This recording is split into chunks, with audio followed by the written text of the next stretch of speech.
the one word I would say for that second half performance is gutsy.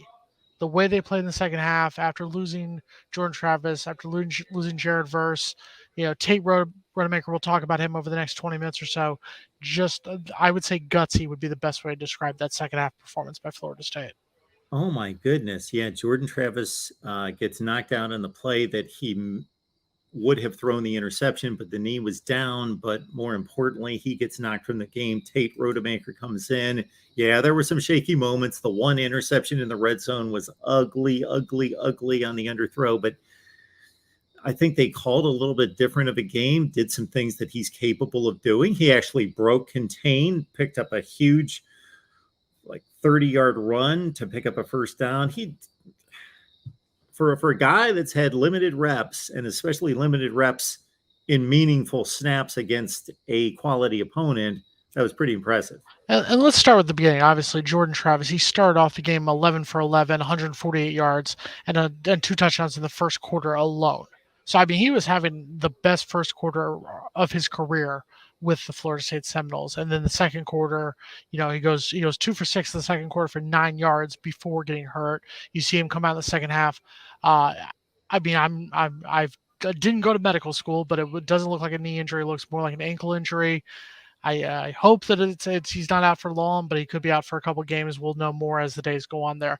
Tate Rodemaker was somebody who has been much maligned by me, by Logan, by others as saying he can't get the job done because, as evident in 2020 when he played against Jacksonville State, he threw a pick 6 right away. He throws a pick against Duquesne that leads to their 1 touchdown when given their chances. So it's one of those things where you don't really have that trust in him at that time.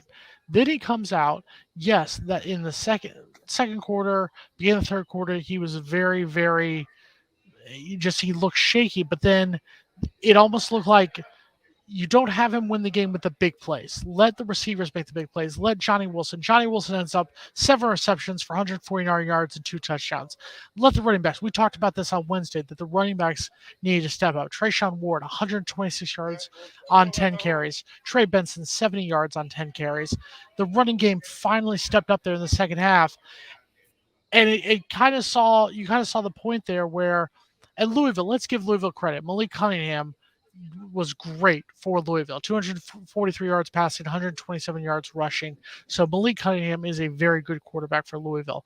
But it almost looked like Louisville sort of got to the point of, okay, Malik's going to take care of it. Malik's going to take care of it. And Tate came in there and said, all right, I'm gonna throw simple passes to Johnny Wilson. I'm gonna let Ward. I'm gonna let Benson run the ball. I can't do it all myself. So I think that's something you saw, and I will give credit to Mike Norvell.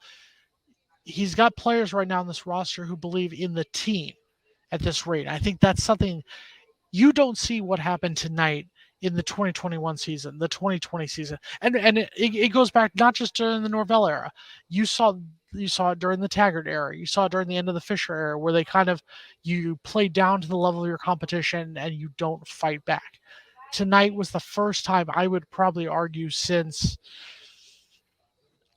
2014, I'd probably even say the 2015 game against Miami, were the first time you saw a team fight when they were faced with adversity.